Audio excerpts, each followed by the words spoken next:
Setelah Iran dan Amerika sepakat melakukan gencatan senjata, Israel malah berulah dengan melancarkan serangan ke Lebanon yang berimbas kepada penutupan kembali jalur Hormuz oleh Iran. Penutupan ini sebagai respons Iran atas pelanggaran kesepakatan. Akses terhadap Selat Hormuz justru berubah menjadi alat tawar utama dalam negosiasi. Pertanyaannya, apakah jalur energi ini jadi kunci utama atau justru senjata tekanan baru dalam konflik yang lebih luas? Kami akan diskusikan ini bersama dengan para narasumber.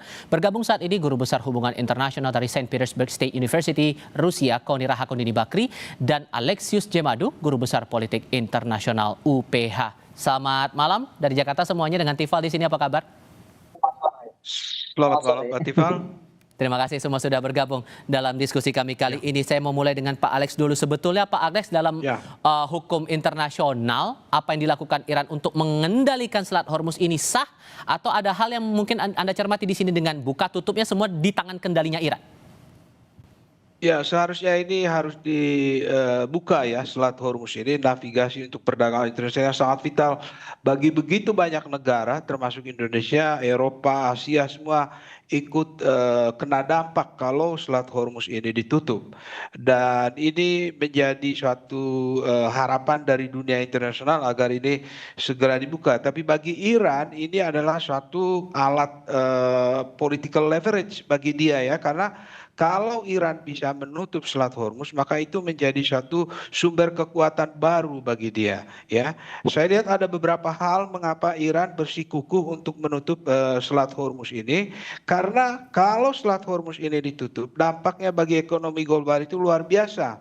Dan Amerika, khususnya Presiden Trump itu sangat tidak sabar kalau ada tekanan dari pasar, tekanan dari dalam negeri, karena harga energi yang melonjak dan semua itu mempengaruhi ekonomi global secara keseluruhan gitu ya. Jadi penutupan Selat Hormuz itu akan menjadi satu hal yang menimbulkan ketidakpastian untuk perundingan yang akan dilaksanakan akhir minggu ini ya, antara Wakil Presiden JD Vance dan Ghalibaf dari pihak Iran ya. Nah, jadi memang ini disengajakan oleh Iran untuk membuka front yang lebih luas dalam konflik atau perangnya dengan Amerika Serikat, karena dia tahu kalau ekonomi global itu memburuk, maka kecaman itu akan jatuh ke Presiden Trump Amerika Serikat. Sehingga membahasakan, sorry saya potong Pak, sehingga kalau kemudian membahasakan apa yang dilakukan Iran saat ini, menandakan bahwa upaya gencatan senjata antara Iran dan AS ini terbilang rapuh, bahkan belum diteken bahkan. Oh iya, sangat rapuh ya, menciptakan ketidakpastian baru ya. Kalau Selat Hormuz ini ditutup dan kalau Israel terus menyerang Hizbullah di Lebanon. Jadi ini yang menimbulkan ketidakpastian baru. Dan kenapa Iran ini bersekuku untuk menutup Selat Hormuz ini? Selain tadi itu menimbulkan gejolak ekonomi global yang menjadikan tekanan bagi Amerika Serikat, juga unsur atau faktor yang kedua bagi Iran itu, kalau dia bisa menguasai Selat Hormuz, maka akan semakin tampak Amerika itu pecah aliansi Barat itu ya, karena ada perbedaan sikap antara Amerika Serikat dengan negara-negara NATO kan. Nah, jadi menyangkut Selat Hormuz ini dia akan pakai sebagai senjata politik begitu ya bagi Iran. Jadi dengan ditutupnya Selat Hormuz itu, Iran itu masih mempunyai satu bargaining yang kuat di dalam perundingan yang akan dilakukan akhir minggu besok ini. Karena dia menginginkan sekali supaya rejim ini tetap bertahan ya, dan tetap diakui eksistensinya, dan itu yang dia akan tuntut di dalam perundingan besok ini. Oke, Bu Koni, kalau Anda melihatnya apakah Iran ini benar-benar punya kemampuan mengendalikan penuh lalu lintas di Hormuz dalam jangka panjang, Bu? Ini sebelum kita bicara soal jangka panjang atau jangka pendek, ya kan, Iran itu sedang mengubah Hormuz menjadi instrumen deterrence ekonomi yang sangat futuristik. Jadi cara perangnya itu sudah sangat beda. Karena perang masa depan itu bukan lagi tentang wilayah. Dia itu bicara tentang node-node strategi seperti selat, seperti data, seperti energi, seperti rantai pasok. Dari yang saya sebutkan saja tadi, itu semua dikuasai ada di Hormuz. Jadi kalau ditanya Iran bisa mampu apa tidak, dia sudah pasti mampu. Karena gini, Iran itu punya kepentingan besar untuk kompromi dengan Amerika ataupun Israel. Pertama, dia tentang survival regime dia. Kedua, dia deterrence untuk nuklir laten maupun misil. Ketiga, dia pengaruh regional dia ya, termasuk Lebanon, buat dia itu menjadi isu core gitu tentang Lebanon. Yang keempat, kontrol strategis Hormuz sebagai leverage. Nah, Sorry kalau Bu, kita saya bicara jeda Hormuz dulu Bu. Mungkin boleh dibuka dulu kamera Anda Bu, biar kita bisa melihat visual Bu Kony dengan jelas di sini. Boleh dibuka dulu Bu. Sebenarnya Oke, silakan lanjutkan. sebenarnya sih udah dibuka loh. Oke. Sebentar, saya udah buka sebenarnya. Oke. Sebentar ya. Oke, maaf ya. Nah, oke. Ini kayaknya suka hilang-hilang nih karena ya oke. Oke, silakan. Boleh Bu, silakan Bu, dilanjutkan Bu. Jadi kalau udah jadi sekarang kalau kita lihat bagaimana kemampuannya Iran itu sangat kuat ya. Dia mengandalkan dia punya Arts of Defense, 7 pulau strategis Abu Musa, Hengam, Little Trump ya namanya atau Pelarak Hormuz. Dan itu adalah 1.200 mil dari garis pantai untuk persenjataan asimetris Iran meliputi 5.000-6.000 lancau laut, kemudian juga rudal anti kapal selam, rudal anti kapal pantai, kemudian drone murah. By the way, saya mesti matiin kamera karena baterainya mau habis. Kalau memang mau bicara daripada baterainya. Oke, boleh dilanjutkan lagi Bu, silakan Bu. Yang ketiga adalah sekarang bukti kontrolnya tuh Iran bisa complete control ya karena kemudian dengan mayoritas dia sekarang mengizinkan hanya 3 sampai 5 kapal, kemudian sekarang menjadi sekitar 92 kapal per 2 hari lalu. Itu sudah menunjukkan bahwa ternyata dunia itu menurut pada Iran terkait Hormuz. Jadi ini sangat menarik sebenarnya kalau kita bisa lihat apakah Hormuz dijadikan alat kontrol penuh oleh Iran? Yes, dia bisa. Walaupun Amerika mencoba memulihkan lalu lintas dalam hitungan minggu ya, bulan, tapi itu tidak sustainable sebenarnya kalau dia bertahan dengan itu karena dia butuh 7 sampai 8 destroyer. Kemudian Iran juga itu bisa terus disrupt dengan drone dia yang semakin canggih. Misalnya 2 hari lalu ya Iran tuh punya kemampuan yang sangat keren gitu untuk bisa tetap mengontrol Hormuz. Saya off dari kamera daripada ininya mati ya. Makasih. Oke. Paling yang mau juga saya tanyakan begini Bu, singkatnya apakah langkah dari Iran menutup Selat Hormuz ini kembali sebagai bagian dari jebakan untuk menaikkan posisi tawar dia di perang ini di hadapan Amerika Serikat, Bu? Jadi kalau ditanya soal ini apakah jebakan atau tidak, menurut saya Iran itu membuka opsi kontrol terbatas atas jalur ini. Dia punya taktik jebakan yang sangat tegas, dibungkus sebagai kompromi sementara. Pertama, Iran nggak tutup total. Kedua, Menteri Luar Negeri Abbas Araghchi umumkan pengecualian untuk kapal Cina, Rusia, India, Pakistan, Malaysia, dan Thailand.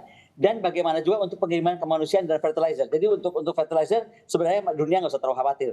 Dan itu semua kapal yang diizinkan lewat itu harus koordinasi kontrol oleh IRGC. Artinya lewat rute utara dekat pantai Larak ya. Jadi kita kayak seperti bayar tol. Buat saya itu sudah menunjukkan bahwa ini adalah safe passage coordinate with Iran Armed Forces yang sudah didengar dan buktinya Amerika saja tidak bisa melawan. Ya, taktik jebakan Iran di sini adalah kompromi taktis untuk hindari eskalasi total. Tapi ini menjadikan Hormuz menjadi jebakan strategis dan juga alat utama tawar dalam perundingan jangka panjang. Oke, kalau kemudian ujung-ujungnya adalah perundingan, maka semulus apa kemudian perundingan yang rencananya bakal dilakukan ini yang poin besarnya adalah memastikan Selat Hormuz tetap lalu lintasnya berjalan lancar atau jangan-jangan akan rumit nih proses perundingannya nanti. Kita akan bahas itu di segmen berikutnya, usai jeda berikut ini.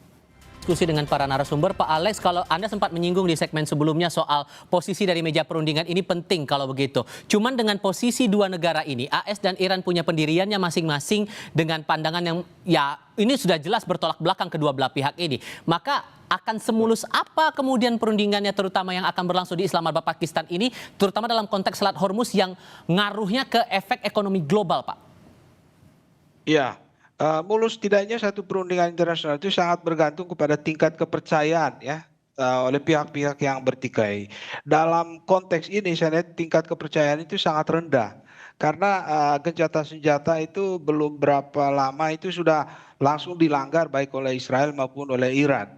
Nah, yang kedua, saya menduga bahwa Amerika Serikat akan menuntut dengan sangat tegas supaya Selat Hormuz itu harus dibuka ya. Karena kalau itu tidak dibuka, maka ekonomi global akan berpengaruh, tekanan kepada Amerika Serikat itu akan makin tinggi dan jangan lupa bahwa dari awal Presiden Trump itu menginginkan perang ini cepat selesai, decisive dan lalu dia bisa konsentrasi pada hal yang lain. Tapi kenyataannya kan perang ini berlangsung lebih lama dan bahkan Iran tidak akan mau menyerah ya untuk menggunakan segala kemampuannya memberikan perlawanan yang juga cukup signifikan dan membuat Presiden Trump juga agak terkejut gitu ya dengan resistensi yang begitu tinggi dan determinasi yang tinggi. Nah, tapi setelah gencatan senjata ini dan perundingan besok itu penuh dengan ketidakpastian, dan saya menduga Amerika akan menggunakan kekuatan yang lebih besar karena itu tadi ya, ambisi dari Trump untuk menyelesaikan ini decisive once and for all. Itu kan tidak gampang ya. Artinya dia akan menggunakan kekuatan militer yang lebih besar. Nah, kita berharap itu tidak terjadi dengan perundingan besok ini, dicarikan titik temu. Tapi saya duga bahwa Selat Hormuz itu akan dituntut oleh Amerika Serikat untuk dibuka secepatnya. Karena kalau itu tetap ditutup, saya pikir wibawa Amerika juga akan jatuh dan dia merasa betul-betul di mata dunia internasional itu dia kelihatan kalah begitu. Bu Kony, ada yang berasumsi begini, kalau kemudian dua belah pihak ini tetap bersikeras dengan posisi masing-masing soal Selat Hormuz, apakah ada peluang perang itu akan meluas justru terpusatnya di Selat Hormuz itu, Bu? Dan dua negara dalam hal ini, Iran dan Amerika Serikat, menurunkan pasukan militernya masing-masing. Kalau itu sih udah akan pasti, tetapi kita mesti hargai juga bagaimana sekarang konteks kehadiran Muhammad Bagher Khalibaf dan JD Vance, ya kan? Jadi gini, ketika figur seperti Vance masuk, itu artinya Washington ini ingin memastikan bahwa hasil perundingan ini nggak cuma diplomatically possible, tapi bagaimana politically sellable untuk pusat-pusat kekuasaan di Amerika. Kita tahu lah tuntutan untuk Trump sebesar apa di sana. Di sisi lain sebenarnya Khalibaf tuh ini membawa bobot yang berbeda ya. Dia itu bukan sekedar diplomat, tapi dia figur dan jantung sistem politiknya Iran. Artinya ada kehadiran dengan dua kehadiran figur ini, kalau menurut saya bisa dibaca dua hal. Satu, ini bisa menjadi faktor pembeda positif karena keputusan itu akan lebih cepat, ya kan, lebih langsung. Tapi juga bisa faktor pembeda negatif karena dua-duanya posisinya menjadi ideologis atau lebih kurang lentur gitu, akan lebih kaku. Tapi maksudnya Vance dan Khalibaf ini berarti maksudnya ini bukan lagi meja diplomat, tapi sudah masuk ke gravitasi kekuasaan dan sangat penting. Dan pengaruhnya buat Hormuz pasti sangat besar karena bagaimanapun juga secara strategis Iran itu menyebut, dia bilang begini, Hormuz itu harus betul-betul menjadi pusat kontrol dia karena disinilah lapis keduanya jaminan navigasi di sana bisa masuk. Walaupun IMO itu sudah bilang bahwa ini nggak boleh terjadi karena ini kan punya jalur internasional. IMO sudah bilang seperti itu. Tapi ada beberapa aspek yang bikin Iran juga nggak mau menyerahkan Hormuz begitu saja, kendalanya pada Hormuz. Karena formula nuklir, formula misil dia, itu yang ada di dalam poin 15 poinnya Trump, itu menjadi kunci juga untuk bagaimana Iran bertahan di Hormuz. Jadi ini benar-benar harga mati tentang dua pihak yang berbicara tentang harga mati. Tapi kalau saya mau bilang, sebenarnya kalau perang ini adalah bukan perang tentang wilayah, apakah wilayah Hormuz, apakah wilayah Lebanon, apakah wilayah Iran ataupun Israel. Tapi ini perang tentang aturan dunia ini mau dibawa kemana gitu loh. Karena menurut saya kalau di Lebanon tidak dimasukkan ke dalam solusi di dalam ceasefire atau salah satu item di dalam ceasefire, maka Lebanon akan terus-terusan menjadi konflik. Karena buat dua pihak, baik buat pihak Israel, baik buat pihak Iran, Lebanon itu dua-duanya strategis. Untuk Iran dia buffer zone, untuk Israel dia betul-betul sumber masalah dengan adanya Hizbullah yang dianggap state dalam state gitu oleh Israel. Oke, Anda sepakat juga Pak Alex harus ada peran Lebanon juga dalam proses perundingan itu, jadi nggak bisa semata-mata Pakistan aja untuk mendamaikan dua pihak itu? Iya, ya, saya sepakat dengan Ibu Kony ya, karena bagi Israel mengamankan serangan atau ancaman dari utara dari Lebanon itu strategis sekali bagi dia ya, dan selama ini menjadi kepentingan dari puluhan ribu warga Israel yang tinggal di Israel Utara. Jadi Israel berkepentingan untuk mengamankan wilayah itu. Sementara dari Iran, dari pihak Irannya, proksi Hizbullah itu yang paling kuat dan yang sangat mengancam Israel selama ini, jadi sangat diandalkan oleh Iran. Jadi itu betul-betul menjadi satu poin yang akan dimasukkan dan harus dimasukkan di dalam perundingan, karena jika tidak, kita belajar dari pengalaman sebelumnya ini, Israel berpotensi untuk melanggar kesepakatan yang ada itu. Jadi kalau itu semua itu diintegrasikan di dalam perundingan yang dilakukan oleh kedua pemimpin besok itu memang seharusnya demikian, supaya komprehensif dan tidak ada pihak yang merasa dikorbankan kepentingannya. Itu baik pihak Iran maupun pihak Israel itu berpotensi akan mengganggu kesepakatan yang dilakukan oleh Amerika Serikat dan Iran begitu. Baik, Pak Alex, Bu Kony, terima kasih banyak sudah mau berdiskusi dan berbagi pandangan bersama kami kali ini. Sehat selalu semuanya. Selamat malam. Baik, selamat malam.